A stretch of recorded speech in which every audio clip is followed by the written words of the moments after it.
Hi friends, welcome to என் வீடும் நானும். இன்றைக்கி நம்ம சேனலில் என்ன ரெசிபி பார்க்க போகிறோம்னா ரவா இட்லி. வாங்க, ரவா இட்லி வீட்டில் எவ்வளோ ஈஸியாக ரொம்ப நல்ல டேஸ்ட்டில் செய்யலான்னு பார்க்கலாம். இதுக்கு கடாய் வச்சுக்கலாம். கடாய் சூடானதும் 2-3 டீஸ்பூன் நெய் சேர்த்திக்கலாம். நெய் சூடானதும் துண்டு துண்டாக நறுக்கி வச்சுருக்க இஞ்சி ஒரு 1/4 துண்டு அளவுக்கு இதில் சேர்த்திடலாம். இந்த இஞ்சி நல்லா செவந்து வரணும். அந்த டைமில் 1 ஸ்பூன் சீரகம், கூடவே கொஞ்சம் கடலப்பருப்பு சேர்த்திக்கலாம். கடலப்பருப்பு, உளுத்தம்பருப்பு தாளிப்புக்கு அது ரெண்டுமே நல்லா பொன்னிறமாக ஆனதுக்கப்புறம் நம்ம எடுத்து வச்சுருக்கிற ரவையை ஆட் பண்ணிடலாம்.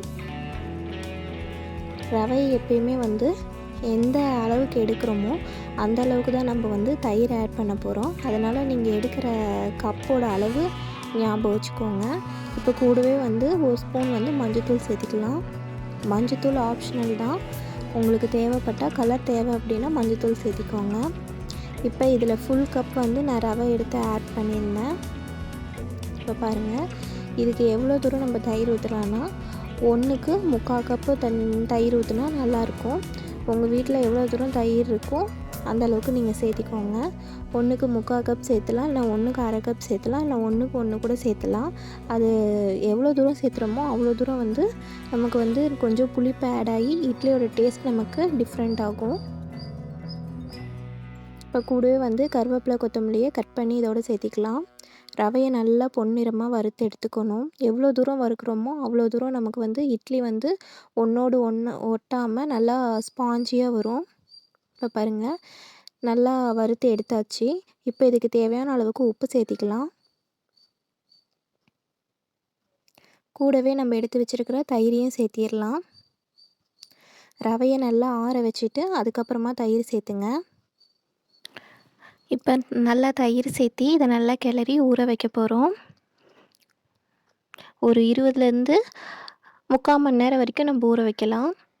நான் ஒரு 1/2 மணி நேரம் ஊற வச்சேன். இப்போ இது ஊற வச்சாச்சு. இப்போ இது கூட ஒரு 1/4 டீஸ்பூன் பேக்கிங் சோடா சேர்த்தி நல்லா கிளறி விட்டுக்கோங்க. கொஞ்சம் நல்லா தண்ணி ஊற்றி நம்ம இட்லி மாவு பதத்துக்கு இதை நம்ம கரைச்சி எடுத்துக்கலாம். ரொம்ப தண்ணியாகவும் கரைச்சிடக்கூடாது, ரொம்ப கெட்டியாகவும் இருந்துடக்கூடாது. இப்போ இட்லி தட்டில் நல்லா எண்ணெய் தடவி இந்த மாவை எப்பயும் போல் இட்லி ஊற்றுற மாதிரி நம்ம ஊற்றி வேக வச்சு எடுத்துக்கலாம்.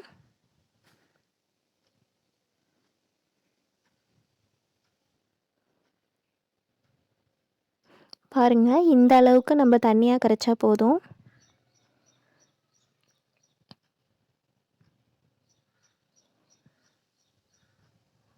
இப்போ இட்லி பானையில் ஊற்றி நம்ம இட்லி வேக வச்சு எடுத்தாச்சு. பாருங்கள், நல்லா பஞ்சு போல் நமக்கு ரவா இட்லி ரொம்ப சூப்பராக ரெடி ஆயிடுச்சு. கண்டிப்பாக நீங்களும் உங்கள் வீட்டில் ட்ரை பண்ணி பாருங்கள்.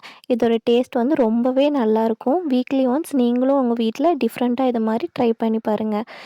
இந்த ரெசிபி உங்களுக்கு பிடிச்சிருந்துச்சின்னா என் சேனலை மறக்காமல் சப்ஸ்கிரைப் பண்ணுங்கள்.